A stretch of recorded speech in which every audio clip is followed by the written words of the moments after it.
So the customer approved the repair on this 2015 Mazda CX9. We're replacing the number 2 fuel injector, and I also recommended new spark plugs since the ones that we checked were pretty worn. They're OEM, 80,000 miles. So he okayed that. That's smart because we do have to remove the intake manifold for this procedure. Fairly straightforward, just 7 bolts, a couple hoses, bracket bolt there, PCV, got your brake booster, evap, standard stuff. 1 long bolt, 1, 2, 3, 4, 5 medium bolts, short bolt there, and obviously clean the throttle body while the intake manifold's off, and this bolt stays there. So the parts we're installing: 6 NGK Iridium Spark Plugs. These are long life, should outlast the car probably. And the fuel injector, obviously you guys know, I'm like OEM only. Hyundai dealership ordered the part, they're like, oh yeah, it'll be in the next day. Well, it wasn't. Then the following day, oh, we don't know, we don't have a tracking number. I'm like, you know what guys, screw that. Went to Fisher Auto Parts, the local parts store. They had an aftermarket unit in stock. I'm like, I just want to see if it's OEM compatible, or at least maybe it's reboxed. Well, here it is, standard motor products, FJ1000, made in the USA, and I was pleasantly surprised to see this thing has a little Bosch symbol on it. So this is OEM.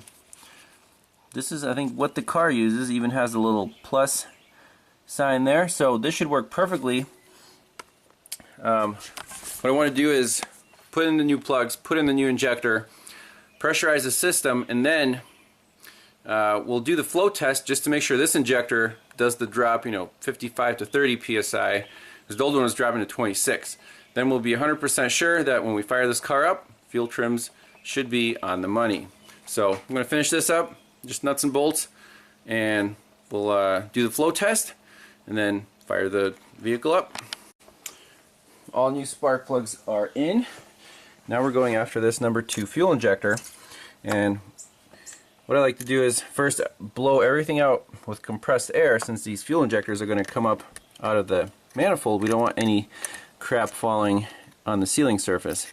Then give each one a little squirt of WD-40 on that O-ring, so it'll come in, or come out and go in nicely.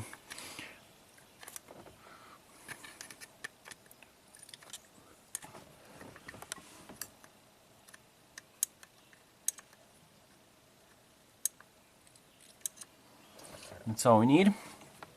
So we got 1, 2, 3, 4 bolts.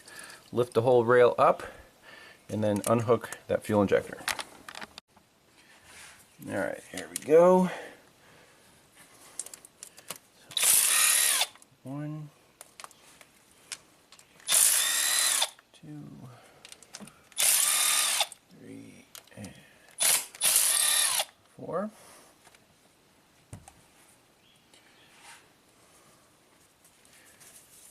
Harness is a little in the way, but not too bad.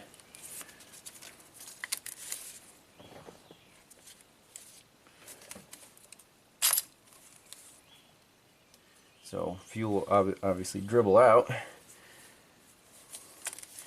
but that's, can't really avoid that. And we're just after this fuel injector right here.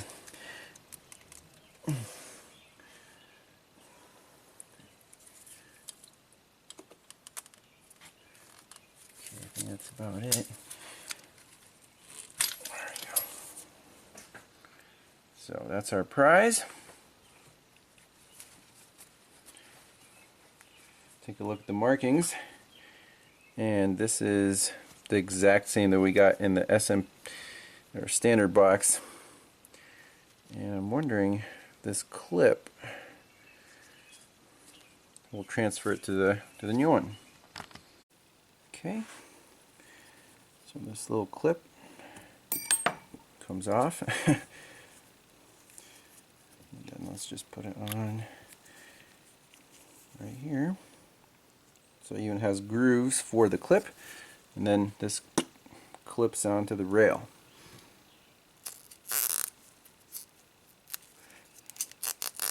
A little WD-40 perhaps?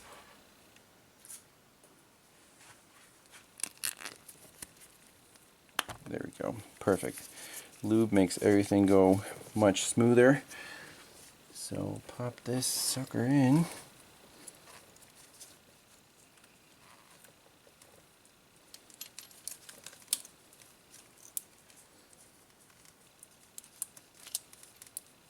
Perfect. I just gotta slide that rail back down. Oh, I had the camera turned around. Anyways, new injector's in. Nothing difficult. Start the bolts by hand. Buzz them down.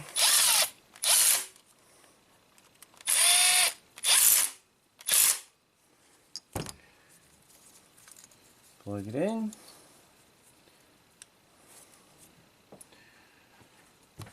So now let's put everything together, hook up our fuel gauge, start the car, purge all the air out, and then we can do our drop measurement. Alright, so here's our intake plenum, and this thing, it's a little tight in here, but it'll fit. And one hose that you want to install before buttoning it up is the brake booster, because reaching it under the cowl is a royal pain. So this goes on here, and it's handy to have some little vice grips. With these clamps you can just squeeze and they'll stay squeezed. Put your hose on.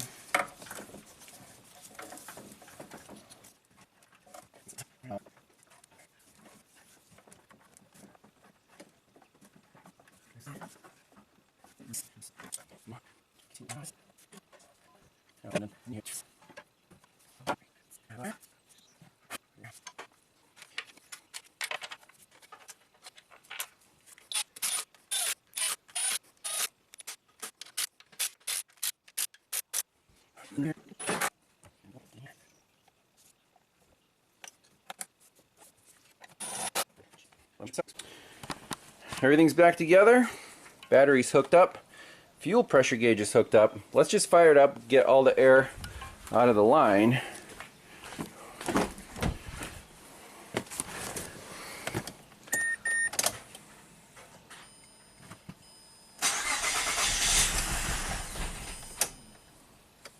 Prime the pump one more time. Return the system.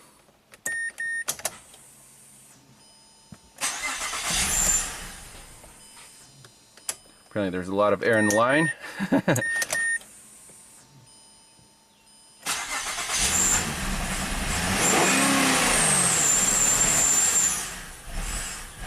Did I forget to hook something up? Ah, yes, the PCV valve.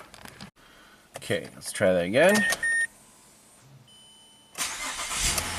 Much better.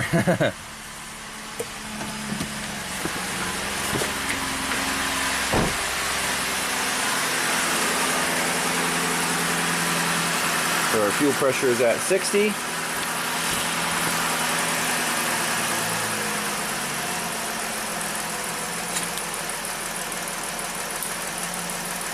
So that's bled out. Now we can do a careful measurement on the injector flow. Okay, flow test. So first, injector number 4, always start with a known good to avoid any surprises, because there's variations in temperature, the fuel temperature in the rail. Best to do this test when the engine is cold, so you don't have the fuel boiling in the rail. So let's prime it.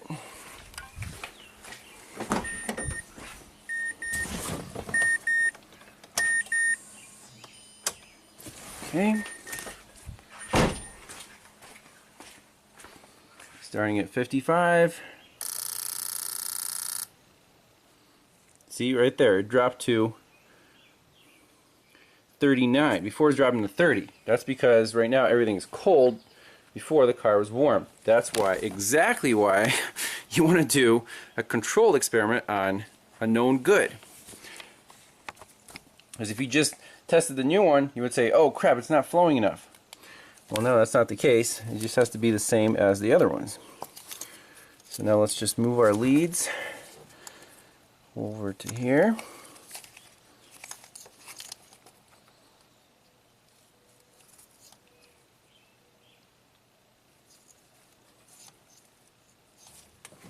Prime it again. So 39 was the drop.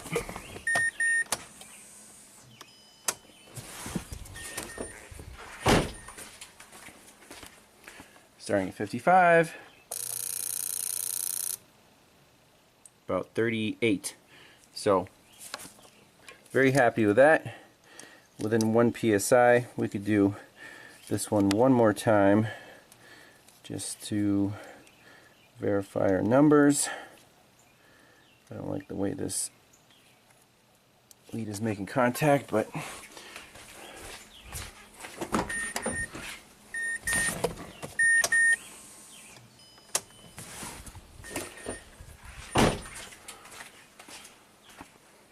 starting at 55, 38. Perfect. So this car is fixed. Last step will be to hook up the scanner, look at that live data, make sure the fuel trims are spot on.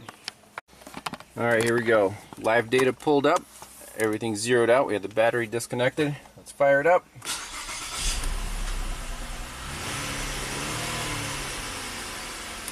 Clear out that fuel.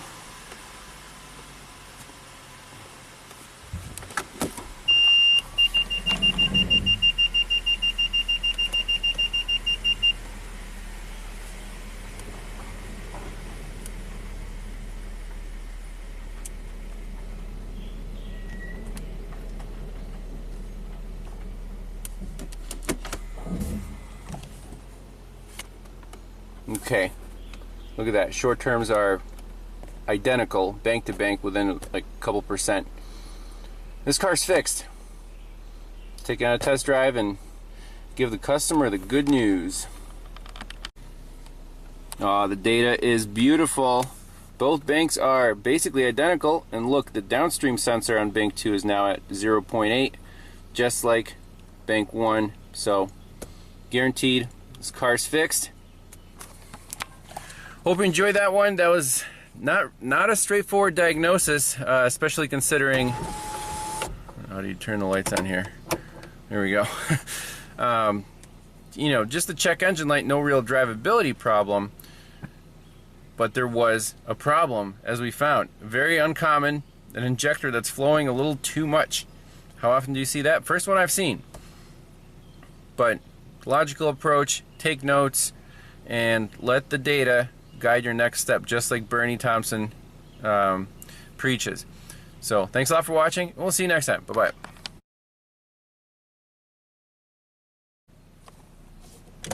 Alright, a little bonus footage here. Let's see how this thing drives. Really nice pull. I don't want to go too fast. There's some probably some deer hiding in the bushes, especially this time of day.